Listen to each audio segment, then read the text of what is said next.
지구상에서 가장 많은 피해자가 발생한 사건은요, 1939년에 일어났습니다. 수많은 부상자와 사망자, 실종자가 발생했고 다른 나라에 끌려가 아직 돌아오지 못한 사람들도 있어요.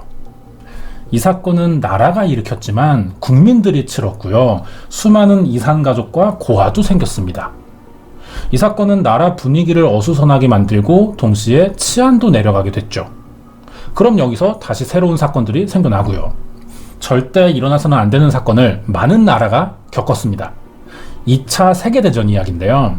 전 세계가 전쟁을 겪느라 그 나라들의 범죄율이 늘어났지만 제대로 수사할 여유가 없었던 거죠. 전쟁이 끝나고 뒤늦게 피해자가 발견되는 경우 수사할 단서가 없어서 미제 사건으로 남는 경우가 굉장히 많았어요. 이번 이야기도 영국에서 가장 오래된 미제 사건 중 하나입니다. 세계 2차 대전 당시 일어난 사건이라 아직 제대로 된 수사 결과가 없어요. 그래서 점점 잊혀지고 있는데 다행히 어떤 계기로 사건이 계속 전해지고 있습니다. 자세한 내용이 궁금하시면 구독과 좋아요 부탁드립니다. 1943년 4월 18일 영국 우스터셔 해글리 인근에 사는 4명의 남자아이인 로버트 하트, 토마스 윌레츠, 밥 파머, 프레드 페인은 카범 자작이라는 남성의 사유지인 해글리 홀에 새 사냥과 알 채집을 갖다가 이상한 일을 겪게 됩니다. 아이들은 숲에서 사냥을 하고 있었어요. 그중 밥 파머라는 아이가 새 둥지에 있는 나무에 오르던 중 이 나무에 난 구멍을 발견하게 됩니다. 호기심에 안을 들여다봤고 여기서 뼈 하나를 찾았어요. 처음엔 죽은 새의 뼈인 줄 알고 손을 뻗어서 꺼내봤습니다. 그런데 이걸 자세히 보니까 뼈에 머리카락과 치아가 붙어 있는 거예요. 사람의 머리뼈였던 것이죠. 놀란 아이들은 머리뼈를 다시 나무 안에 집어넣고 그대로 집에 돌아갔습니다. 신고를 하지 않았던 건데요. 처음부터 땅 주인의 허락 없이 몰래 들어온 거라 일단 불법이었고 경찰에 알린다면 조사를 받게 되겠죠. 이게 어린 마음에 무서웠던 겁니다. 아이들은 집에 돌아가면서 오늘 일을 절대 아무에게도 말하지 말자는 약속을 했어요. 하지만 가장 나이가 어렸던 토마스 윌레츠는 불안한 마음에 결국 이 사실을 부모님께 털어놓으면서 사건이 알려지게 됩니다. 토마스의 부모님도 깜짝 놀랐죠. 가볍게 넘길 사건이 아니라는 생각에 아이에게 들은 이야기대로 경찰에 신고를 합니다. 두개골이 드러날 정도면 오랫동안 나무 안에 있었을 것이고 이 자체부터가 일단 사람을 죽인 뒤 시신을 숨기기 위한 행동이었을 게 분명해 보이거든요. 신고를 받은 경찰이 찾아와 문제의 나무 안을 조사했습니다. 나무 안엔 머리만 있는 게 아니었어요. 신체 일부와 신발, 금색 결혼반지, 입고 있던 옷까지 같이 들어있었습니다. 두개골엔 약간의 머리카락이 남아있었고 치아는 몇 개가 빠지긴 했지만 대체로 잘 보존되어 있었는데요. 이게 중요하죠. 치아는 살아있을 적에 진료 기록만 있다면 언제든지 신원을 확인할 수 있는 확실한 단서가 됩니다. 나무에서 발견하지 못한 나머지 유골들은 현장과 조금 떨어진 곳에서 찾을 수 있었고요. 이 유해들을 모아서 법의학자에게 분석을 요청해 봤더니 약 35세가량의 여성으로 키 152 정도의 갈색 머리와 불규칙한 치열, 한 번의 출산 경험이 있었다고 합니다. 이 유해는 사망한 지 최소 18개월이 지났고 사망 날짜는 1941년 10월 이전으로 보인다고 했어요. 입안에서는 드레스나 블라우스의 안감으로 많이 사용되는 뻣뻣한 섬유 조각도 발견됐습니다. 법의학자는 이 여성의 결정적인 사망 원인이 질식사로 보이며 섬유 조각이 원인이라 생각했고요. 시신이 발견된 나무 구멍의 크기가 사후 강직이 있고 난 뒤라면 안에 넣을 수 없는 크기였어요. 그래서 사망한 직후 시신이 굳기 전에 안에 유기됐을 것이라고 결론 내렸습니다. 경찰은 검사 결과에 따라 여성이 살해됐을 것이라고 판단합니다. 그래서 용의자가 누군지 찾기 시작했어요.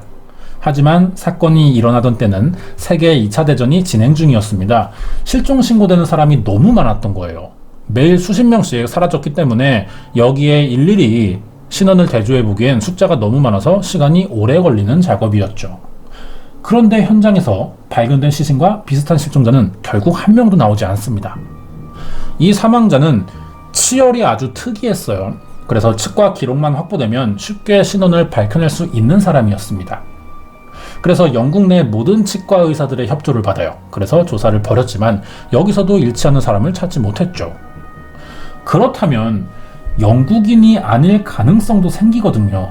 피해자가 전범국인 독일군에 희생됐거나 네덜란드에서 온 스파이 아니면 집을 잃은 떠돌이였을지도 모른다는 생각을 해볼 수 있는데 중요한 건 그럴 만한 증거가 나오지 않았다는 겁니다.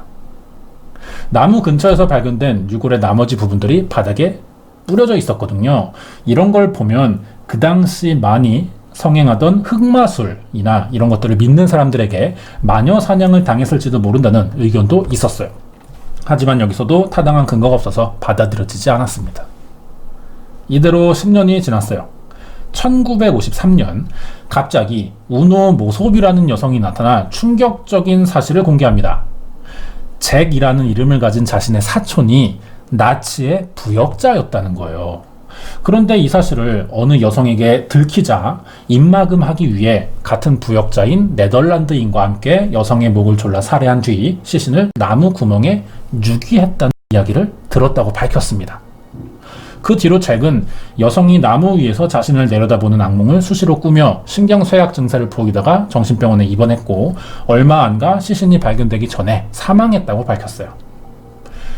설득력 있게 들리는 주장이죠. 여기서 중요한 점은 그런데 이렇게 중요한 사실을 왜 10년간 비밀로 했냐는 겁니다. 이 질문을 우노 모소백에 해봤더니 제대로 대답하지 못하는 거예요. 이러면 신빙성이 떨어지게 되거든요. 그래서 이 진술은 받아들여지지 않았고 다시 사건은 원점으로 돌아가게 됩니다. 이 다음에 아주 이상한 일이 하나 생겼는데요. 이 사건이 아직 알려지고 있는 이유가 되기도 합니다. 유해가 발견된 지 3년 만인 1944년부터 사건 현장 주변에 누가 느릅나무에 벨라를 넣었습니까? 라는 낙서가 새겨지기 시작한 거죠. 나무 종이 느릅나무였거든요. 처음 낙서가 시작된 곳을 중심으로 이 낙서는 계속해서 늘어났습니다. 경찰은 낙서를 처음 시작한 사람이 누구인지 찾아보려고 했지만 이번에도 실패했어요. 이렇게 사건은 76년 동안 해결되지 못한 영구 미제 사건으로 남겨지게 됐는데 사건 해결에 실패한 이유는 아무래도 세계 2차 대전이라는 시대적인 배경이 있었고 나치나 여러 나라에서 온 스파이들이 많아서 희생자나 실종자가 발생해도 이 사람들을 찾기가 거의 불가능했다는 거죠. 신원을 파악할 수 없을 정도로 시신이 부패되고 이번 사건처럼 백골화가 된 뒤에야 발견되는 경우도 많았기 때문에 미제 사건으로 남기 좋은 환경들이었죠. 느릅나무에서 발견된 여성의 백골은 신원이 밝혀지지 않았는데도 낙서가 워낙 유명해져서 자연스럽게 이 사건의 피해자에게 벨라라는 이름이 붙게 됐고요. 사건 이름도 이 낙서 문장을 그대로 누가 느릅나무 안에 벨라를 넣었습니까? 로 불려지게 됐습니다.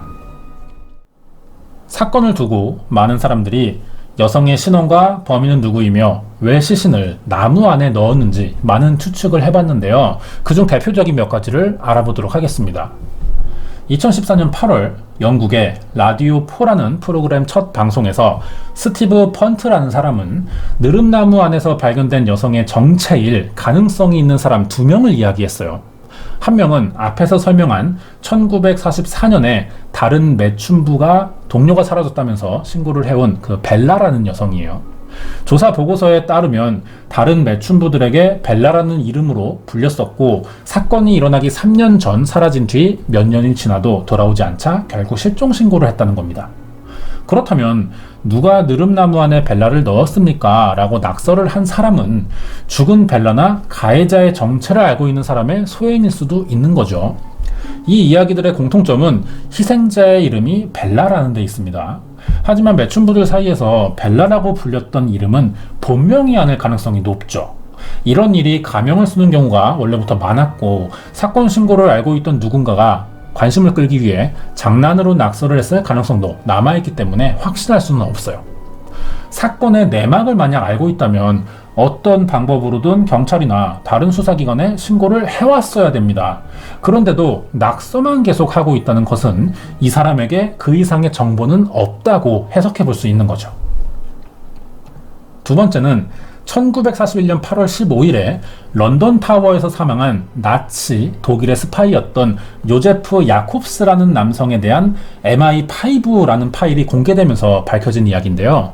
독일의 군사정보기관 요원 중 한 사람이 1941년에 영국 케임브리지셔로 낙하선을 타고 잠입을 시도했지만 잘못 착륙하는 바람에 발목을 다치면서 영국 육군 지역 방위대에 체포된 적이 있습니다. 그렇게 이 사람을 조사하던 도중 가지고 있던 여성의 사진 하나를 압수했는데 독일에서 술집 가수로 일하고 있던 배우인 클라라 바우얼레라는 여성이었어요. 요제프 야콥스는 이 여성이 나치 스파이가 되는 훈련을 받았었고 자신을 따라 영국으로 파견되었을 것이라는 진술을 했어요. 따라서 요제프의 경우처럼 클라라도 스파이 신분이 발각되면서 암살된 뒤 느릅나무 안에 유기된 게 아니냐 이런 주장을 할 수 있는 거죠. 하지만 클라라 바우얼레라는 여성이 영국에 밀입국했다는 기록은 어디에도 없고요. 여성을 본 얼마 안 되는 목격자들은 클라라의 키가 180이 넘는 장신이라고 했는데 느릅나무에서 발견된 유해는 152 정도 되는 작은 키였거든요. 진술과 단서가 맞지 않아서 신빙성을 잃게 됐습니다. 그리고 2016년 9월에 클라라 바우얼레는 1942년 12월 16일 독일 베를린에서 사망했다는 기록이 공개됐죠. 그래서 관련 없는 인물로 밝혀졌습니다. 마지막으로 1945년에 런던 대학교의 인류학자 겸 고고학자인 마가렛 머레이라는 사람은 느릅나무에서 발견된 여성이 흑마술에 의해 마녀 사냥된 것이라고 주장했는데요. 현장 근처에서 발견된 손뼈 조각들은 영광의 손이라고 불리는 의식과 비슷한 데다 지나가는 길에 납치되면서 오컬트 의식과 함께 살해당했을 것이라고 생각했습니다. 이 주장은 지역 언론사들의 관심을 끌면서 신빙성 있는 이야기처럼 전해졌고요. 수사관은 로어 퀸톤에서 발견된 또 다른 희생자가 이번 사건과 비슷하게 사망했다는 정황을 발견하면서 수사 방향을 정하는 계기가 됐습니다. 오컬트나 흑마술을 믿는 집단에 의한 살인사건이라고 본 거죠. 하지만 정작 느릅나무에서 발견된 여성이 어떻게 죽었고 나무 안에 유기된 것인지는 밝혀내지 못했어요. 그러다 약 10년 뒤인 1953년에 또 다른 가설 하나가 나왔는데 벨라라고 불리는 이 유골의 실제 이름이 클라라 벨라 드론 케로스라는 네덜란드계 상류층 여성이었을 것이라는 이야기입니다. 이 여성은 영국인 고위층과 네덜란드인 음악당 예술가들로 구성된 나치의 간첩망을 너무 많이 알고 있었기 때문에 이 정체가 드러날까봐 여성을 살해했을 것이라는 거예요. 하지만 이것도 이 주장을 뒷받침해 줄 만한 충분한 근거나 자료가 없기 때문에 사건을 해결할 만한 의견이 되지는 못했습니다. 이후 2019년이 된 지금까지 76년 동안 여성의 정체와 진짜 이름, 왜 느릅나무에 유기되는지는 밝혀지지 않았고 앞으로도 계속 미스터리로 남을 것 같습니다. 나중에라도 사건의 실마리를 찾을 수 있을지 궁금해지는데요. 세계적으로 미제 사건이 조금씩 밝혀지고 있는 추세입니다, 요즘. 그래서 어느 정도 좀 기대해 볼 수도 있는 이런 여지가 남아있긴 합니다. 준비한 내용 여기까지입니다. 영국의 장기 미제 사건 중 하나인 누가 느릅나무에 벨라를 넣었습니까? 에 대한 사건 파일이었습니다. 관련된 이야기 하나 더 하고 마치겠습니다. 1943년에 발견된 유해는 이미 백골화가 된 사체였기 때문에 피해자가 생전에 어떤 얼굴이었는지 그 당시엔 전혀 짐작할 수가 없었어요. 그래서 피해자의 몽타주를 그리기도 어려웠고 신원을 파악하는 데 힘들었던 거죠. 그런데 지금은 두개골이 온전하다는 가정하에 피해자가 어떤 모습이었을지 컴퓨터 그래픽 기술로 원래의 얼굴을 복원할 수 있게 됐습니다. 이게 복원된 사진인데요. 2018년 12월에 영국 TV 프로인 나치 살해 미스터리들에서 이 사건을 다룬 적이 있습니다. 리버풀 대학에서 두개골 사진을 통해 얼굴을 복원하는데 성공했어요. 얼마나 정확히 일치하는지는 사실 알 수 없습니다. 하지만 당시 발견된 두개골의 치열이 고르지 않은 점까지 얼굴 복원도에서 잘 재현되고 있죠. 이런 것들 감안하면은 상당히 신뢰할 수 있는 정도로 보이긴 합니다. 이 사진으로 피해자의 신원을 찾아야 하는데요. 사진이 공개됐지만 아직 별다른 소식은 들려오고 있지 않습니다. 복원 기술이 발달할수록 사진은 조금씩 더 정교해질 거예요. 그러다 보면 누군가 아는 사람이 나타날 수도 있을 거라고 생각합니다.